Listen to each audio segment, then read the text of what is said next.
के छ, कन्टेन्टको महत्त्व के छ भन्ने बारेमा आज हामी एउटा विशेष बहस गर्दैछौँ। गाई यात्रा यतिखेर हलमा कम छ, रिपोर्टर्स क्लबमा आज गाई यात्रा।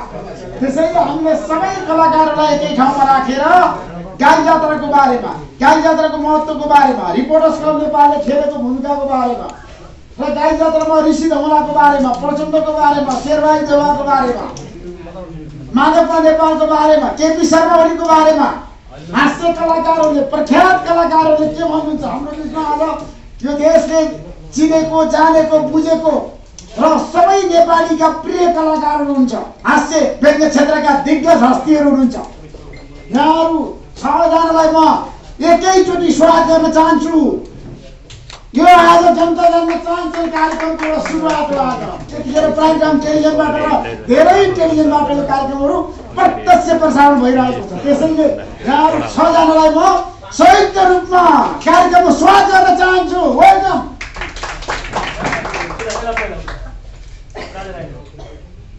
हाम्रो बिचमा एउटा हिरो राजा राजाराम भनेपछि राजा छैन, राज संस्था छैन। त्यसैले आज मैले राजा राजेन्द्रलाई बोलाएको छु। आउनुहोस्, वेलकम गर्नुहोस्। उहाँकै लागि त यो माइक चाहिँदैन, यति जोडले गर्नुहुन्छ नि। अनि ऋषि धमला दाई भनेको चाहिँ प्रचण्ड जस्तै हो। ऋषि धमला दाई प्रचण्ड जस्तै हो। कपाल पालेको पनि हेर्नुहोस् न, यस्तो पारेर चिलित्त पार्ने, माथि पुर्याउने। र अर्को चाहिँ ऋषि धमला रिपोर्टर्स क्लबको आजीवन अध्यक्ष, पुष्पकमल दाहाल प्रचण्ड नेकपा माओवादीको आजीवन अध्यक्ष। रिपोर्टर्स क्लबको अध्यक्ष चेन्ज हुनलाई ऋषि धमलालाई परमधाम जानुपर्छ, माओवादीको अध्यक्ष चेन्ज हुनलाई प्रचण्ड कमरेड परमधाम जानुपर्छ। ऋषि दाईको रिपोर्टर्स क्लबको अफिस चेन्ज भइरहन्छ, प्रचण्डको माओवादीको नाम चेन्ज भइरहन्छ। अरू सबै चिरीच्याट्ट पर्ने तरिका पनि सबै मिल्छ। अनि दुवैजना कसैले भनेको हत्तपत्त नटेर्ने। ऋषि दाईले टेर्ने भनेको जम्मा 2 जना मान्छे रहेछ, मैले पत्ता लगाएँ। एउटा एलिजा भाउजू, अर्को प्रकाश केसी। त्यो जिम गर्ने ठाउँमा चाहिँ भनेको मान्नु हुँदो रहेछ उहाँले, फलाम तान्ने उचाल्ने ठाउँमा चाहिँ, नत्र भने कहीँ टेर्नुहुन्न। यो भ्रिकुटी मण्डप, प्रदर्शनी मार्ग मैले आइए, बिए, एमए चाहिँ आरआर क्याम्पसमा पढेँ। ऋषि दाई फेरि पढाइको कुरा नगर भन्नु होला। फेरि ऋषि दाईलाई फेरि पढाइको कुरा सुन्ने बित्तिकै एउटा चल्छ, तपाईँ पढाइको कुरा नगर्नुहोस् आजको दिनमा भनिहाल्नुहुन्छ। अब पढेँ त अब भन्न त त्यति पाइयो नि त। मैले तपाईँको पढाइ सोधेको छैन, मैले यहीँ ठाउँमा पढाए भएर भनेको। अर्को चाहिँ ऋषि धमला दाईकोमा इन्टरभ्यूमा के हुन्छ भने दाईले नेताहरू बोलाउनुहुन्छ र झगडा लाउनुहुन्छ। 2 जना नेता साइडमा राख्नुहुन्छ र यस्तो भयो नि, यस्तो भयो, यस्तो भयो भन्नुहुन्छ। अनि झगडा गर्न थालेपछि तपाईँहरू 2 जना चुप लाग्नुहोस्, चुप लाग्नुहोस्। जुरुक्क उठेर एकजना अलिकति बस्न आँट्यो भने तपाईँ चुप लाग्नुहोस्। उहाँको चुप लगाउने तरिका पनि बडो मजाको छ। र मलाई नेपालमा माया गर्ने तर रिस उठेका 2टा मान्छे जसले हाम्रो व्यवसायलाई धरापमा पारिदिए, एउटा केपी ओली, अर्को ऋषि धमला। मान्छे इन्टरभ्यू हेरेर हाँस्छ यार, हामीले कमेडी गर्दाखेरि हाँस्दैन, ऋषि धमला दाइले इन्टरभ्यू लिँदा मान्छे हाँस्छ। बडो गाह्रो छ क्या यो चाहिँ। लक्ष्मण दाइ पनि सुक्का हाँस्नु पीडा छ नि त। शैलेन्द्र दाइलाई त ताली बज्छ, हाँस्नु पर्दैन मेरोमा त दङ्ग हुनुहुन्छ फेरि। अब भर्खरै पछिल्लो प्रसङ्ग, धेरै मान्छेहरूले चाहिँ कार्टुन पनि बनाए, उडाए। झाँक्रीले माधव नेपाललाई घिसारिन्, धन्न घिसारिन् मात्रै। हाम्रा गाउँका झाँक्री बा पर्या भए त चिम्टा तताएर डाम्थे, भुतभुते खन्याउँथे, सिस्नो पानी लगाउँथे। एकचोटि त हाम्रा गाउँका झाँक्रीले त्रिशुल तताएर यस्तोमा डाम्देको मान्छेको अझै छाप छ। यता झाँक्री दिदी त धन्न अलिकति सहनशील मान्छे थिइन्, त्यही भएर घिसारिन् मात्रै। अनि त्यति गर्दाखेरि पनि मिडियाले के न भयो जस्तो गरेर कार्टुन बनाउनु त जरुरी नै थिएन। र अब अहिले अल्टरनेटिभ मिडियाको जमाना छ। मूलधार मिडिया भन्दा अल्टरनेटिभ मिडिया सशक्त भएको हो कि जस्तो लागेको बेलामा यो अल्टरनेटिभ मिडियामा छाएका स्टारहरू र हाम्रा नेताहरूलाई तुलना गर्यो भने कस्तो हुन्छ होला भनेर मैले यसो सोचेँ। सोच्दाखेरि सम्माननीय प्रधानमन्त्री शेरबहादुर देउवा चाहिँ पुण्य गौतम जस्तो। इन्टरभ्यू दिने भनेर बोलाउने अनि प्रश्न सोध्यो भने रिसाउने। पुण्य गौतम पनि त्यही तरिका, तपाईँ चुप राख्नुहोस्, पानी त खान दिनुहोस् यार। शेरबहादुर देउवा तपाईँ प्रधानमन्त्री चुप राख्नुहोस्। अनि शेरबहादुर देउवा भन्नुहोस् न, भन्दिनँ, जबरजस्ती गर्न पाइन्छ। पुण्य गौतम पनि भन्दिनँ, यो विषयमा बोल्दिनँ, मेरो नैसर्गिक अधिकार हो, त्यस्तै हो भने म यो इन्टरभ्यू छोडेर हिँडिदिन्छु। सेल दुईटा उठ्यो। अनि बाबुराम भट्टराई, डाक्टर बाबुराम भट्टराई र ज्योति मगर चाहिँ उस्तै रहेछन्। जति गाली खाए पनि उटपटाङ गर्न नछोड्ने। ज्योति मगर जति गाली खाए पनि तिघा देखाउन नछोड्ने। बाबुराम भट्टराई जति गाली खाए पनि ट्विट गर्न नछोड्ने। अनि अर्को चाहिँ हाम्रो केपी ओली चाहिँ, पूर्व प्रधानमन्त्री केपी ओली चाहिँ सिलु दिदी जस्तो आफ्नो तारिख आफै गर्ने। बानेश्वरमा उभियो भने थानकोटसम्म लाइन लाग्छ। ब्लाइन्ड डेटले मलाई बनाएको होइन भाइ, मैले ब्लाइन्ड डेट बनाइदिएको।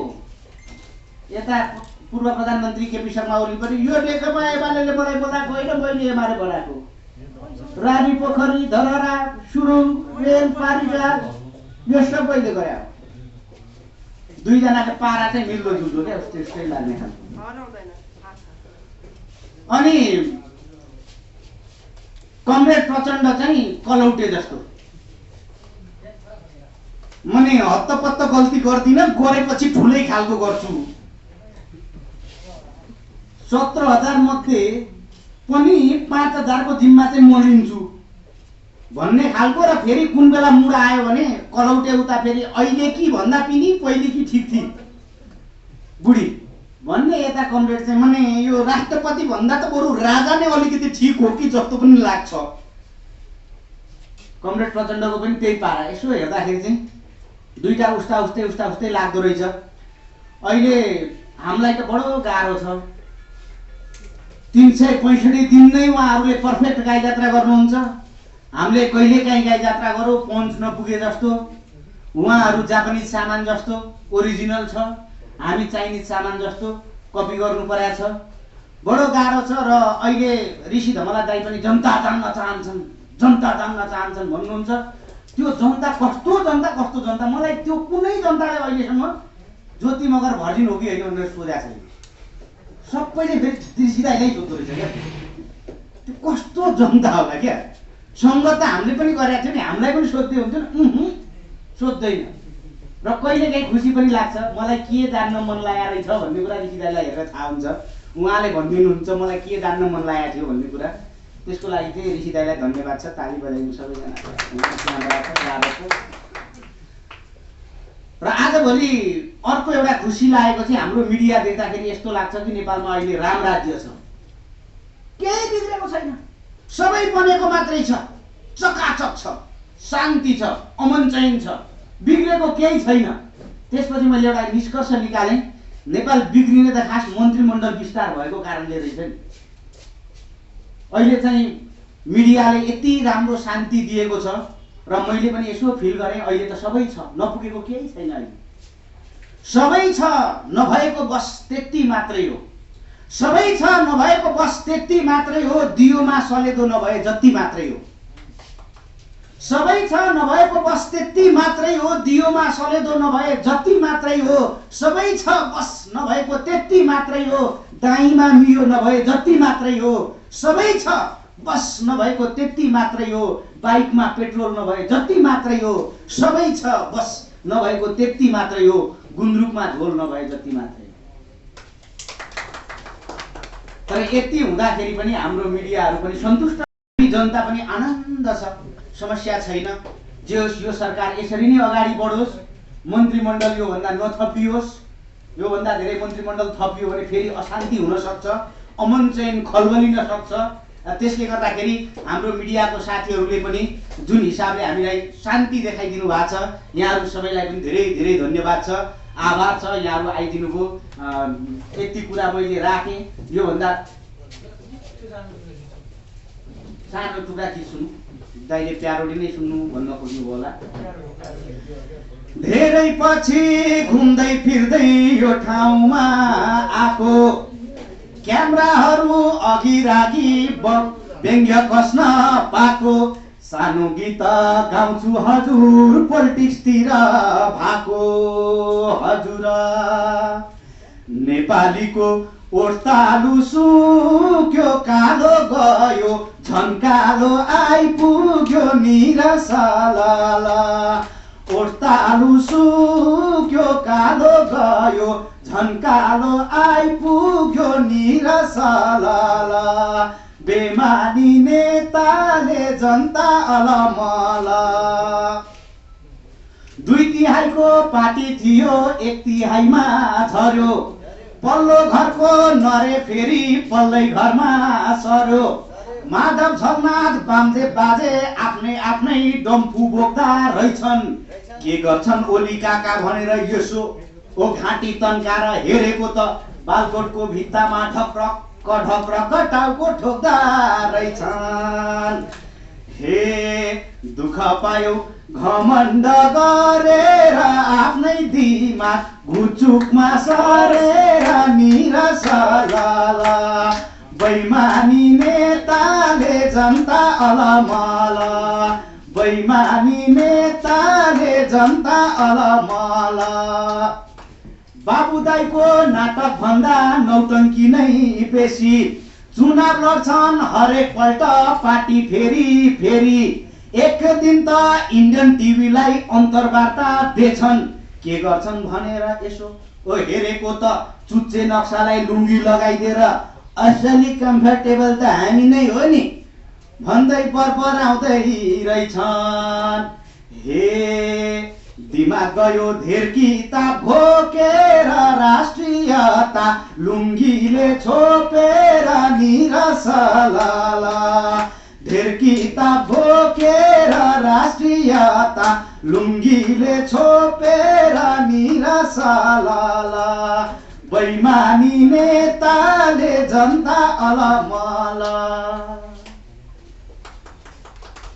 र अन्तिममा हामी जनताको लागि पनि दिउँ है नमन्दै हामी जनता कहिले भेडा कहिले ढेडु बाँदर काम गर्ने जागर छैन खाने बेला आगर कहिले हुक्के कहिले झोले कहिले चाहिँ बन्ने हनुमान को कस्तो भन्ने अब आफै जान हे पौडी खेल्छन् दुखीका आँसुमा बितिनाले रक्सी र मासुमा निरसलाला बैमानी नेताले जनता अलमला हरि हरि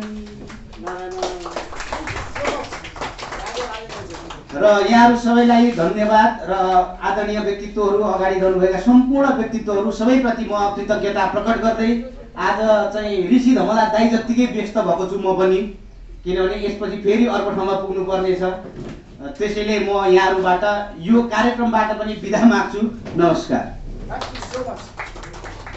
आफ्नै लाको कुरा गाई जात्रा कसरी आयो भनेर हामीले खोज्दै गर्दाखेरि राजा प्रताप मल्लले पुत्र वियोगमा लिएको यो जात्रा भन्दै गर्दाखेरि हामी अहिले ठ्याक्क उल्टो गरिरहेछौँ फेरि यही गाई जात्राको दिन हामी मान्छे हँसाइरहेका छौँ राजनीतिक व्यङ्ग्य गरिरहेका छौँ राजनीतिक व्यङ्ग्य पनि किन गरिरहेका छौँ भन्दाखेरि अर्थ पनि नहुने देखिएको छ आज गाई जात्राकै दिन हामी सबैलाई व्यङ्ग्य गर्छौँ तर फेरि सुन्नुपर्ने मान्छेहरूले आजकै हाम्रै कुरा सुन्दैनौँ न त्यही भएर म आज व्यङ्ग्य गर्न चाहदिनँ किन गाई जात्रा हाम्रो लागि हाँस्य कलाकारहरूको लागि अरू दिन हुन्छ आज गाई जात्रा दिन हामी हाँस्य कलाकारहरू एकदमै एकजुट हुनुपर्छ भन्ने कुरा लाग्यो र धेरै कलाकारहरू धेरै विधाका कलाकारहरू सङ्गठित हुनुहुन्छ तर हाँस्य कलाकारहरू सङ्गठित हुनुहुन्न कारण के हो त्यो मलाई थाहा छैन र हामी गाई जात्राको दिन जम्मा हुन्छौँ अहिले अब सामाजिक सञ्जालले गर्दाखेरि हामी एकदमै को कहाँदेखि निस्किन्छ को कहाँदेखि आउँछ भन्ने थाहा छैन तर संस्कार कतिको छ छैन त्यो पनि थाहा छैन तर हिजो यो गाई जात्राले गर्दाखेरि धेरै हाँस्य कलाकार हामीले अहिले जो उहाँहरूलाई हेरेर हामी हुर्केका छौँ उहाँहरूलाई हेरेर हामी अगाडि बढिरहेका छौँ त्यसले गर्दाखेरि आज यो रिपोर्टर्स क्लबको यो रोस्टम अगाडि उभिँदै गर्दाखेरि एकदमै सम्मान गर्ने ऋषि सरलाई एकदमै सम्मान व्यक्त गर्न चाहन्छु।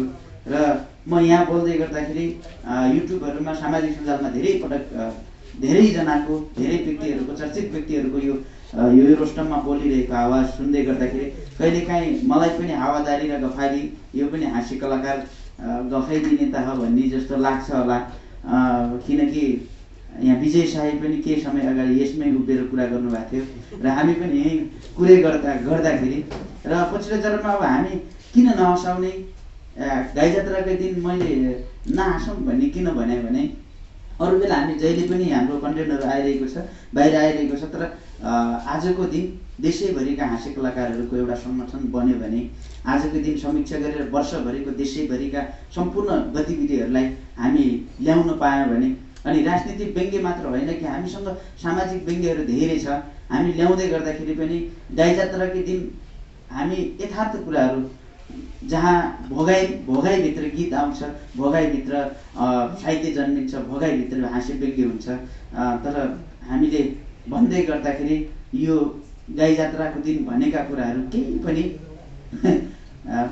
सही ठाउँमा नलाग्ने र मनन नगर्ने भएको हुनाले म आज व्यङ्ग्य गर्दिनँ। सबैजना देशैभरिका हाँस्य कलाकार, अग्रज हाँस्य कलाकारहरूलाई आजको गाई जात्राकै दिन म सबैलाई सम्मान व्यक्त गर्दै हामी पनि एउटा छहारी मुनि सङ्गठित हुन पाऊँ। रिपोर्टर्स क्लबले बोलाउँदाखेरि मात्र यति 5-6 जना हाँस्य कलाकार जम्मा नहौँ, समय भएछ भने हामी एउटा सङ्गठित भएर साँच्चै हाँस्य व्यङ्ग्य कलाकारहरूले, हाँस्य व्यङ्ग्य गर्ने व्यक्तिहरूले पनि धेरै कुराहरू रिसर्च गरेको हुन्छ, बौद्धिक लेभलदेखि एउटा देशलाई राम्रो बाटोतिर लग्नको लागि ठुलो भूमिका खेल्छन् भन्ने कुरा हामीले दर्शाउनु पर्नेछ। नत्र भने हामीलाई यति हेर्दा रहेछन्, लास्टमा सबभन्दा धेरै अझ रक्सी खाने व्यक्तिहरूले एउटा जोक जाओस् न भने जतिखेर पनि हेर्ने।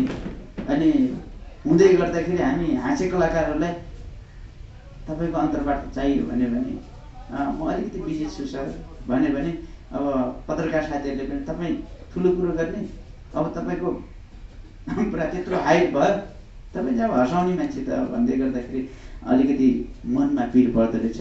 त्यसले गर्दाखेरि सबैजनालाई एकदमै क्षमा चाहन्छु। म किन व्यङ्ग्य गरेन र व्यङ्ग्य गर्न पनि चाहेन आज भने हामी अलिकति यहाँ आउँदै गर्दाखेरि म गीत पनि गाउँदिनँ भाइ आज, किनकि आजकै यो गाई जात्राकै दिन गाएको गीतहरू पनि सही ठाउँमा नलाग्ने भयो।